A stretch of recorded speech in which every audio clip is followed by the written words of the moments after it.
Welcome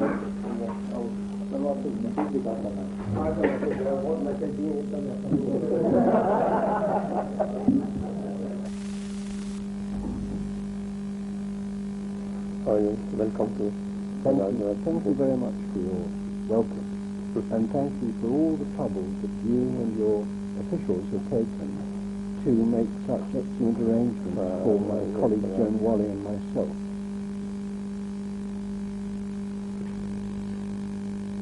Is this for the first time that you were visiting Azad Kashmir? This is the first time that I've been here, yes. It's the first time either of us has been here, and we made coming here our highest priority in our visit to Pakistan.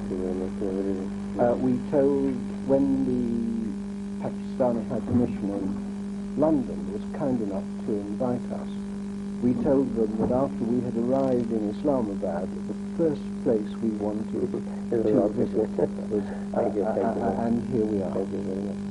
Well, it's a part of the hot spot, and I hope you visit. Well, we realise it's a hot spot. We've been to hot spots before, but this is a place in which we have a great concern. Yes, and Joan Wally's constituents almost instructed her to come here. I see.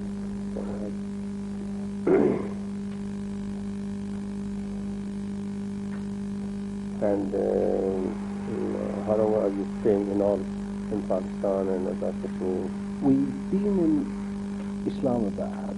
We're going to Joan. Why don't you come and sit next to me, and then you'll be in, the picture.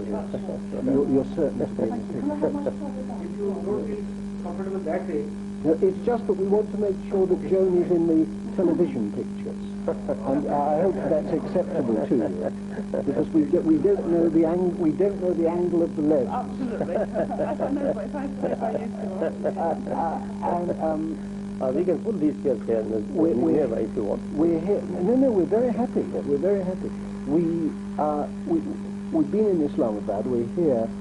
Original arrangements were made for us to come here for 1 day, but we said no, we wanted to be here for 2 days. Right. And as I say, your officials have very kindly, and the army as well, have very kindly made excellent arrangements for us. You had to drive all along? We were very pleased to drive, because we saw far more of the country driving that's right. than we would have in an aeroplane. So you won't have seen anything in that. Your excellent official Masood drove us heroically. And we're going to be here for 2 days, then we're going to Lahore. We're going to go back to Islamabad in order to meet the President and the Prime Minister of Pakistan. And then we're coming back to Azad Kashmir to Mirpur. Right. So we shall be having pretty comprehensive... When would you be in Mirpur on your schedule? We shall be in Mirpur Friday, is it, John? Yes, we shall be in Mirpur on Friday. 31st. Incidentally, I'll also be there on the 31st. We might be able to meet again once again. Well, if you find time to meet us, we will always be honoured to meet you. ये देख रहे हैं कि मीरपुर में क्या programme है? अच्छा. If I may, Gerald has said that I've been more or less instructed by my constituents to come out here. I can just say that we have a substantial number of people visiting to Kashmir. They particularly felt that the concerns that you have are not being represented on the world stage at all. And as their Member of Parliament, they asked me to come out from Stoke-on-Trent to meet with everybody out here, to visit the refugee camps particularly, and to go back home and to report back to them. Right. So if I may, I would like to present to you it's just a little bit of brief information about our city, which is world renowned for pottery and ceramics, and I think we even have a thing I had the here. opportunity to visit twice or thrice. Yes. Thank you very much. And may I, Mr. President, give you a book I wrote which deals with a problem somewhat parallel to yours, the problem of the Palestinians.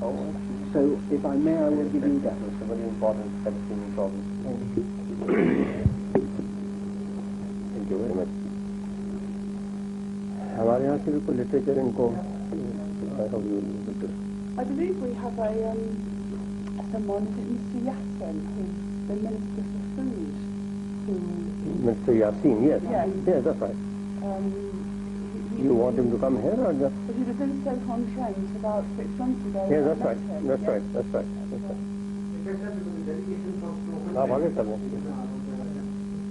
So why would you avoid the camera? It's not harmful. You'll break the lens. I see.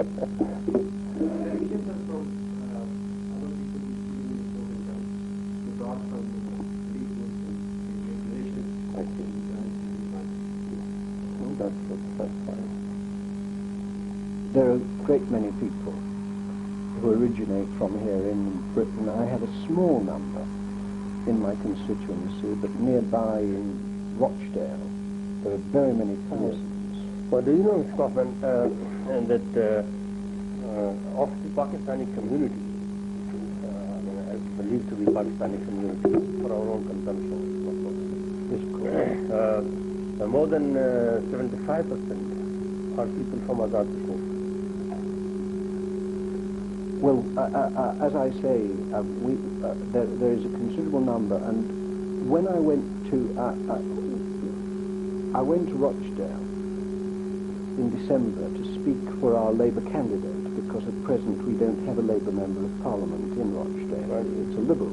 But after the election it will be a Labour Member of Parliament, because he told me, I addressed a meeting of many hundreds of Kashmiris. A huge number came to the meeting, and at the end of the meeting, after I had made my speech, our Labour candidate, a man called David Williams, who I'm sure when he's elected will want to come here, said to me, "You have just won the seat for me by your speech." I was well applauded by the Kashmiris, and I've already been asked, Joan of course will be reporting to her constituents, and I've already been asked to have a meeting with Kashmiris from Luton. There are very many thousands of Kashmiris in Luton. And recently I went to the town of Scunthorpe, and which is in Humberside, and I was a guest there at a new restaurant opened by a Kashmiri, very beautiful restaurant called the Kashmir Garden. And the owner of that restaurant is a Labour member of Scunthorpe Council. You're having your elections here next month. We had our council elections last month, and a number of Kashmiris were elected in Britain as well. Most of the Kashmiris have been siding with the Labour.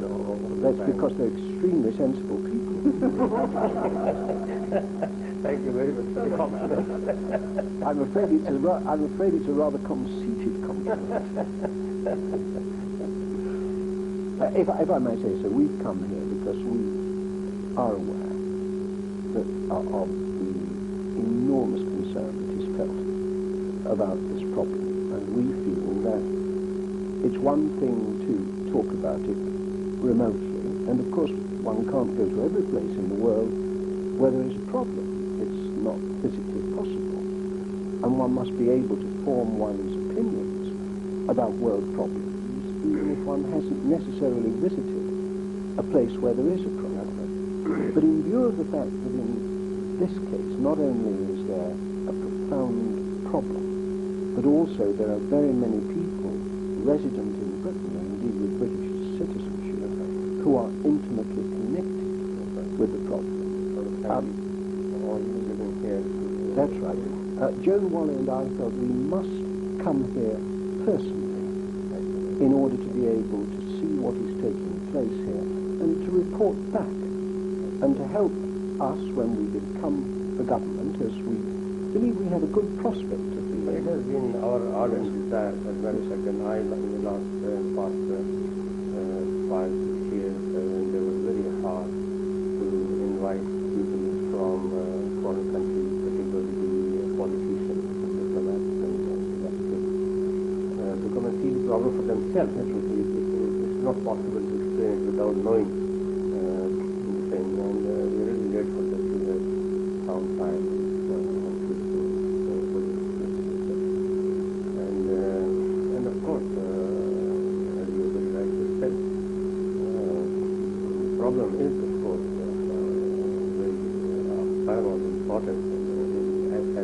on, gradually it increases in importance.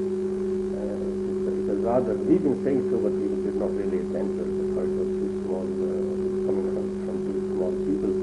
But I believe that the zone is getting worse confounded, and the whole region is likely to be affected by it as the time goes on. The many things which are visible, many things are not visible.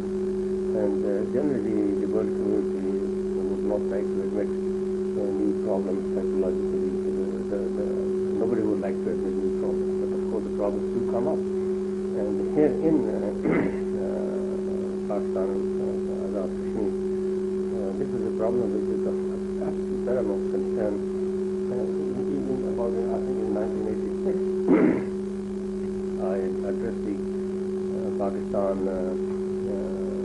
college, staff college, military staff college in Quetta. And there I explained to them in full length that we are coming to a very difficult situation, rather a bottleneck situation, where everything will become standstill unless something is done positively to break through. We might have a lashback of the world. And then people took it very lightly. They thought I was saying too big a thing at that moment that it was to be understood. But immediately after 86, people found that we have really moved very fast into a situation which was expected at that time. And now with the latest murder of Rajiv Gandhi, I mean, we all felt very sorry for it, although we didn't know that it's gone in a communal war with each other. But all the same, the kind of landing part in politics, which has been terrible loss. That decides the point, because of this incident is also only added to the gravity of the situation, which was already snowballing. So this is how, in a nutshell, sorry to interrupt you, but you were saying something. No. It seems to me that problems often have two dimensions. One is the inherent nature of the problem itself, and the inherent merits of protagonists in a problem. And one can look around the world and see such problems, often involving a small people or a small group of people or people of a small religion, perhaps. All of those happen. And a problem that has, as it were, inherent merits requires to be solved on its own account. But there is also the fact that there are certain problems, of which this is one, which have the most serious international repercussions. It is obviously a matter of profound concern and regret that two great countries, like India and Pakistan, which share the same subcontinent, which share a good deal of the same history, which have common religions. After all, there are more Muslims in India than there are in the whole of Pakistan.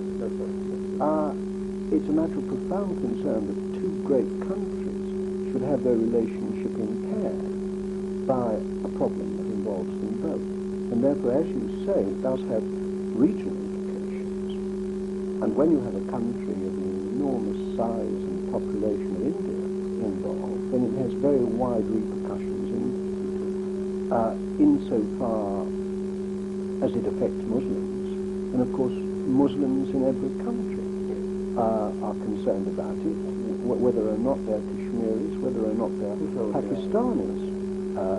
You can go from Morocco through to Indonesia, and people will be concerned about it. And so our concern in the Labour Party is to try to obtain a solution to the problem by negotiation and dialogue.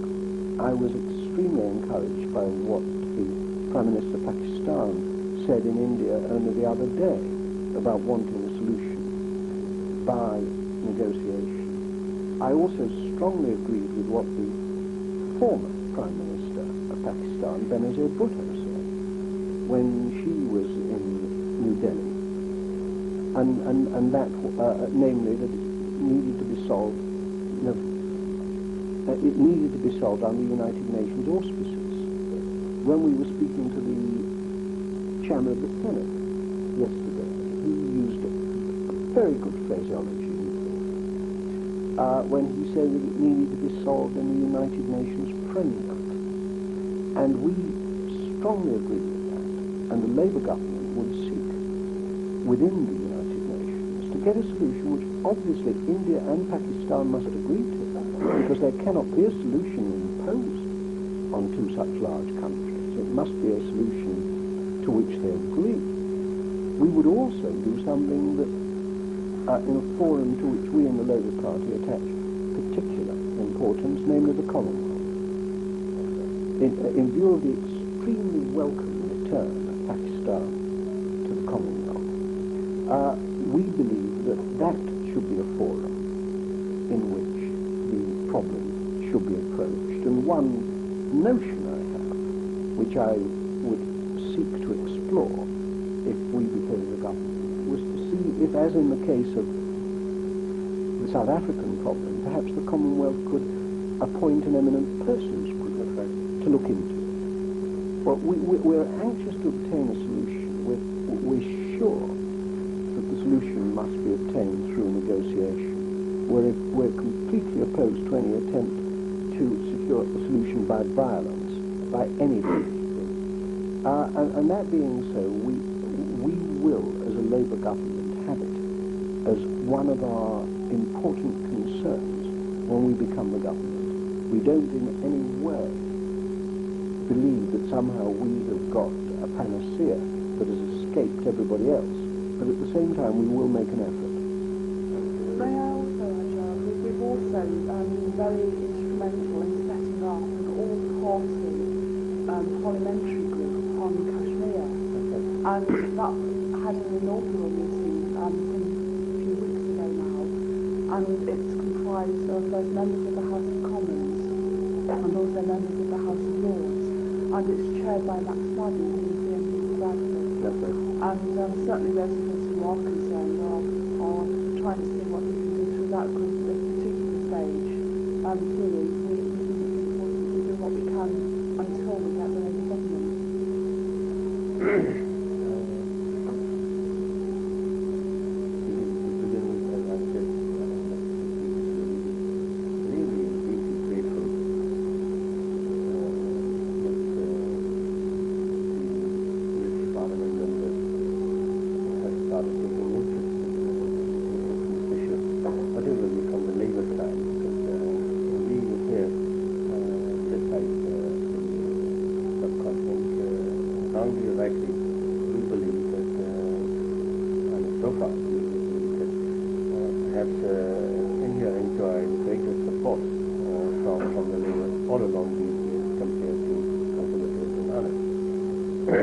At one time it became very difficult even to talk to Labour members to see about anything involving Kashmir and India.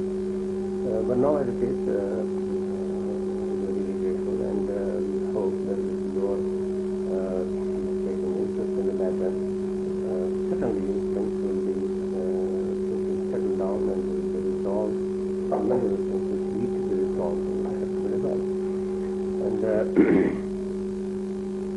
at one time, a couple of years back, when I spoke to Mr. Mike before, he was averse to listening to anything about India, but I said, I only wish that you understood our point of view thoroughly, and then of course do whatever you like. We are not in a position to make any demands on you, but we only would like to explain the position so that it doesn't go by default, as long as people understand what it is really, and what is to be in store in future, what we see as we call it writing on the wall, things coming up.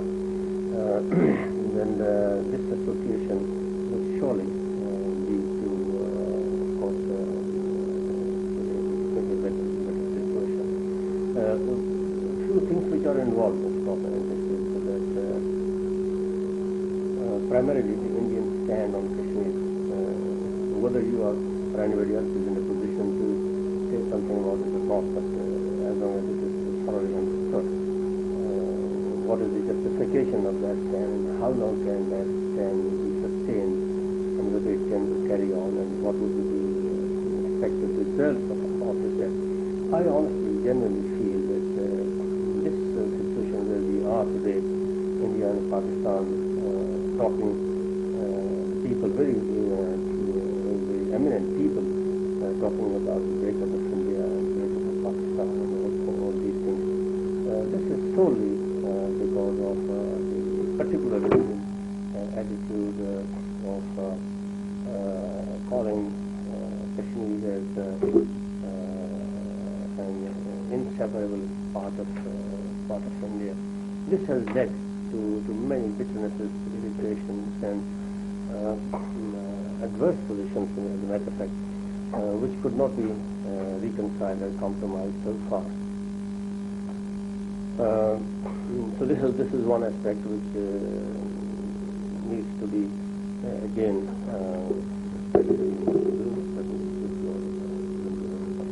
interest. And the other day I was talking to some other foreign diplomats, politicians, and I said they made some certain suggestions. Can this be done? Can that be done? And so forth. And I said, even if we get, if we have a positive response to what you suggest, is it possible for anyone to say that it's going to be acceptable to India? You know, so far the people that I so far met, they all of them, without exception, said that it's not possible for them to speak on behalf of what they would do and what they would not do. But then I told them that then agreement from our part, on our part is absolutely meaningless. We might agree to something, but it's not acceptable to India. Then it's no use. Then our unilateral agreement would simply mean that we unilaterally defeat our cause, which we have stuck to the last 45 years, half a century. So this is another aspect which, of course, needs to be looked into. Next to it, then, of course, is the militancy which has cropped up after 4 centuries, 3.5 centuries in Kashmir.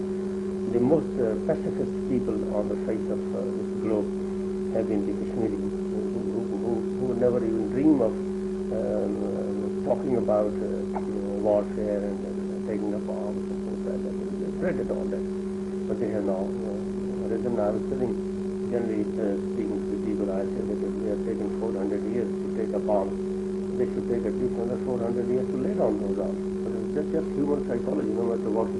They can be suppressed for some time, but I think that the way Kashmiris are spread all over the world, and the educated people, the very, very intelligent people, in the world, different communities in the world, Kashmiris perhaps will figure, if not at the top, around the top, the intelligent people, and they've been driven to that extent that their women's folk are being desecrated and mass. Property destroyed, homes destroyed, lives destroyed, and a very scientific method of genocide and extinction of the population, the religious cult being diluted, the demographic complexion being changed, and all these things put together, they're driving us to a situation, unfortunately, where there may not be a return. And so far, India and Pakistan are in a position to get into a dialogue and bring about a reasonable solution which is acceptable. But as the time goes on, maybe it will be the militants who will ultimately dictate. And the government of Pakistan will not figure anywhere, and the Indian government will not veto it. Therefore, the net result will be that the whole subcontinent will go aflame. And the Kashmiris, as I said, people think that Sikhs are stronger militants and the Tamil and other people, but I think Kashmiris are much more clever militants at the same time.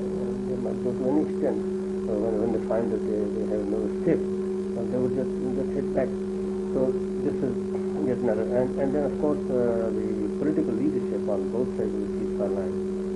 I have been endeavoring all these years that we must build up some sort of political leadership which is capable of controlling providing an umbrella or some sort of a control or some sort of say in the affairs of militant people. It doesn't get loose. Once it gets loose, all around the world, there are 101 agencies, subversive agencies trained for that, and they believe in, they have that faith of subversion and militancy and so on.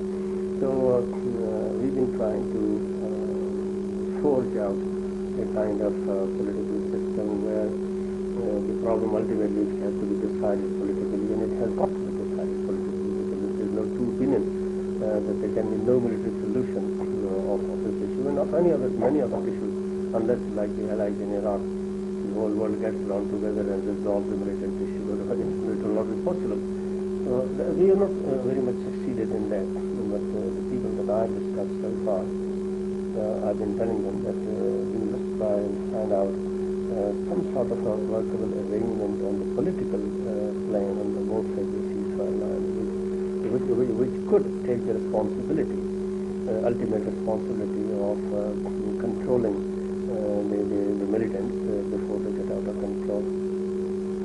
Because as far as the government of Pakistan is concerned, as you very rightly said, the Prime Minister, and the statement that he made, and before that they had Chandrasekhar and Nawaz Sharif communicated amongst themselves. And one advantage, it is a disadvantage, but can be cast as an advantage also, is Nawaz Sharif, the person of Kashmiri region, being the Prime Minister of Pakistan. He would be in a position to make some concessions if they were to be made. No other Prime Minister of Pakistan might be. That is an advantage, an added advantage which he has. But at the same time, he has his own difficulties, because being a Kashmiri by birth, he has that sentimental, emotional attachment also to the issue, like Wala Nehru used to say, that he used to claim it, because he is a Kashmiri, therefore he has the sole claim to it. So there's advantage, disadvantage, but I think as the situation grows, nobody, no sensible person in Pakistan would be happy over the breakup of India if it comes to it, because we never know. It becomes most absolutely unpredictable. People who have that common sense, they're not happy. I wasn't happy over the murder of Rajiv Gandhi. Whereas people generally, when they're opposed to each other, you feel happy somebody's killed. But I even said it in press that it was a shock for me. I didn't like that idea of the political leaders killed. So this is yet another aspect of the government of Pakistan, that they are in a position, and they may also be very hard pressed after as the time goes on, as the military increases and the killings from the Indian side increase, and the resistance movement from this side also gains momentum. This movement of resistance in Kashmir in the coming couple of weeks' time is likely to be enhanced and become stronger for the simple fact that this year there has been unusual snowfall, and because of that the activities, the mobilized, the military activity did not come on that mobility which in a normal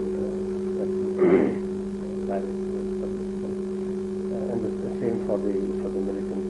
So now as the weather gets clear, we expect that it will increase and we can't stop it, unless of course some arrangement was made, consultation with India and Pakistan and our friends abroad. I have been suggesting even to the people from the United States who came to visit us here, and the British MPs to find some sort of way out to de-escalate the tension. In the first instance, instead of going straight to the resolution of the problem, which is a very difficult proposition, people should concentrate on de-escalating tension first and then moving on to something else. So this is how, in a nutshell, I look at it, and you're most welcome with good offices and your own efforts and your own influence. Then, of course, the British people still are under debt towards us. I mean, they owe it to us that the partition plan is not completed yet, and that should be completed one way or the other. So, with all this, we here in Azad Kashmir, I don't know whether by design or inadvertently or under compulsion, we have not been able to associate ourselves with the militant movement in Kashmir. Although people from Azad Kashmir are people of the mountain areas, and certainly it must be acknowledged that this area, Azad Kashmir, was once called the backbone of the Indian Army by the British leaders, and it abounds in retired military people. They could have easily found that there was no dearth of money, there was no dearth of weapons, you could find them anywhere and everywhere. They could also join in great numbers, and once they join this movement, it will make all the difference, because they are the people who have fought shoulder to shoulder with the Indian Army. 15 months in Azad Kashmir, this part that was liberated. And it is unbelievable the kind of circumstances that we were in when this movement was going on, and the superiority of the Indian military forces at that time, all trained under the British, and there was not an item of equipment available in Pakistan which has been shattered from Madras to Calcutta. The total Indian military hardware was spread out. Despite all that, we fought with the Indian troops, and the troops not only of one shade of opinion, but of all the classes, the Gurkhas, the Rawis, the Marathas, the Krasis, Punjabis, Dars, all regiments of the Indian Army, they were brought in one by one in this territory called Azad Kashmir, and they were almost all defeated, except that when it was about time for a ceasefire. And that was the time when we required for a final attack. There were 40,000 irregular militants on the area, and I was commanding about 2 brigades strength myself. So like that, there were different commanders in different places. So with all that, we have tried our best to stay out of militancy in Kashmir. But how long? I have reports that people have already started trickling in on their own individuals without, we only hear of it from the Indian side, or somebody from that side sends us a message that so-and-so has already left and gone, some student leader and some youth leader and some other ex-army man has already joined in.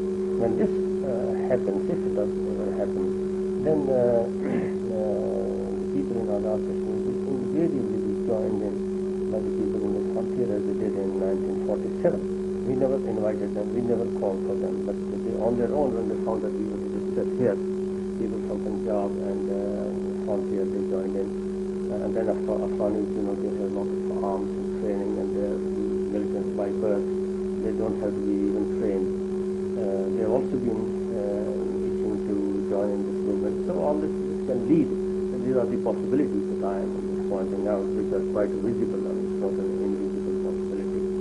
And this all can lead to a much greater involvement. And then, of course, the economic pressure which is coming on India is increasing very, very rapidly. We are also under economic pressure, no doubt, but India is manifold under that pressure. That might make the Indian leadership desperate. The weak Indian leadership can at times be very funny and desperate in order to save themselves from inside.